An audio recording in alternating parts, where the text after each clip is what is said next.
ജീവിതത്തിൽ ഒരുപാട് സ്വപ്നങ്ങളുണ്ട്, പക്ഷേ ഒന്നും ചെയ്യാൻ തോന്നുന്നില്ല.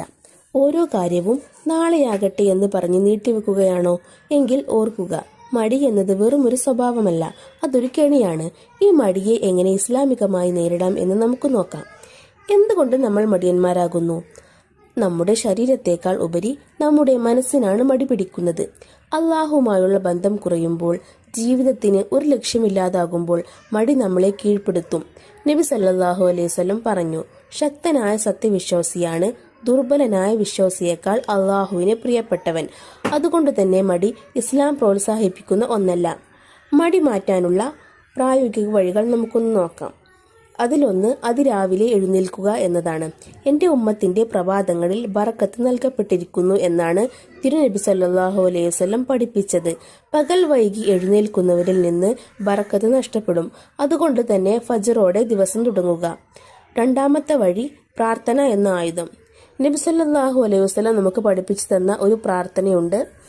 അല്ലാഹുമ്മ ഇന്നി അഊദു ബിക മിനൽ ഹമ്മി വൽ ഹസനി വൽ അജ്സി വൽ കസലി വൽ ജുബ്നി വൽ ബുഖലി വദാഇ ദൈനി വഖലബത്തി റിജാൽ. ഇതിന്റെ അർത്ഥമാണ്, അള്ളാഹുവെ, വിഷമത്തിൽ നിന്നും ദുഃഖത്തിൽ നിന്നും അശക്തിയിൽ നിന്നും മടിയിൽ നിന്നും ഭീരുത്വത്തിൽ നിന്നും പിശുക്കിൽ നിന്നും കടബാധിതയിൽ നിന്നും ജനങ്ങളുടെ അടിച്ചമർത്തലിൽ നിന്നും ഞാൻ നിന്നോട് അഭയം തേടുന്നു എന്നുള്ളത്. സ്വഹീഹുൽ ബുഖാരിയിലാണ് ഈ ഒരു പ്രാർത്ഥന വന്നിട്ടുള്ളത്. ഈ ദുആ നിങ്ങളും ശീലമാക്കുക. വഴി 3, ശാരീരിക ശുദ്ധി, വുളൂഅ്. മടി തോന്നുമ്പോൾ ഒന്ന് വുളൂഅ് ചെയ്തു നോക്കൂ. അത് ശരീരത്തിന് ഉന്മേഷവും മനസ്സിന് ശാന്തിയും നൽകും. പിശാചിന്റെ കെട്ടുകളെ അഴിച്ചു മാറ്റാൻ വുളൂഇന് സാധിക്കും.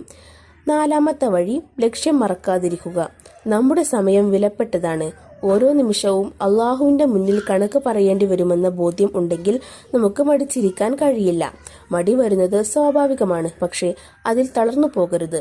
ഇന്ന് ചെയ്യേണ്ടത് ഇന്ന് തന്നെ ചെയ്യുക. അള്ളാഹു നമ്മെ അനുഗ്രഹിക്കട്ടെ. അസ്സലാമു അലൈക്കും.